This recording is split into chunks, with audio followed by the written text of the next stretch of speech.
ప్రకాశం జిల్లా కనిగిరి అటవీ క్షేత్ర అధికారి ఆఫీసులో వన మహోత్సవం ఉత్సాహంగా సాగింది. ముఖ్య అతిథిగా కనిగిరి ఎమ్మెల్యే ముక్కు ఉగ్ర నరసింహారెడ్డి పాల్గొన్నారు. Ranger K Ramireddy, Kanigiri DRO Tulasi Rao సహా పలువురు అధికారులు ఎమ్మెల్యేకు ఘన స్వాగతం పలికారు. వనం మనం మహోత్సవాన్ని పురస్కరించుకుని ఎమ్మెల్యే ముక్కు ఉగ్ర నరసింహారెడ్డి మొక్కలు నాటారు. తరువాత మొక్కలను పెంచుతామని అధికారులు, విద్యార్థులు, నాయకులతో ప్రతిజ్ఞ చేయించారు.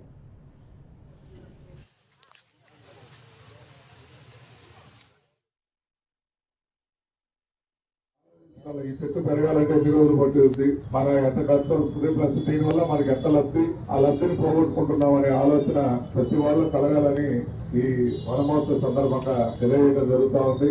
మరి నిన్న రామిరెడ్డి గారి ఆధ్వర్యంలో మన భైరవ వనం ఎకో టూరిజం పార్క్ ని నిన్న సందర్శించడం జరిగింది. వాస్తవం అయితే అక్కడ ఈ కార్యక్రమం భారీ ఎత్తున చేయాలని ఒక కార్యక్రమం పెట్టుకున్నాం. కానీ స్కూల్ విద్యార్థులు మొత్తానికి ఎగ్జామ్స్ ఉండడం చేత త్వరలో దాన్ని ప్రారంభించి పర్యావరణం అంటే దానివల్ల ఎంత ఆనందకరంగా ఉంటుంది అనేది అక్కడ పెట్టేసి దాదాపు అక్కడ మంచి రెస్టారెంట్, మరి పిల్లలు ఆడుకోవడానికి మంచి ఫెసిలిటీస్, కార్తీక వనభోజన సమారాధన కానీ ఏ కార్యక్రమం అక్కడ ఒక మంచి ఆడిటోరియం, స్విమ్మింగ్ పూల్ కూడా కట్టాలని ఒక ప్రతిపాదనతో మేమైతే అక్కడ ప్లాన్ చేస్తూ ఉన్నాం.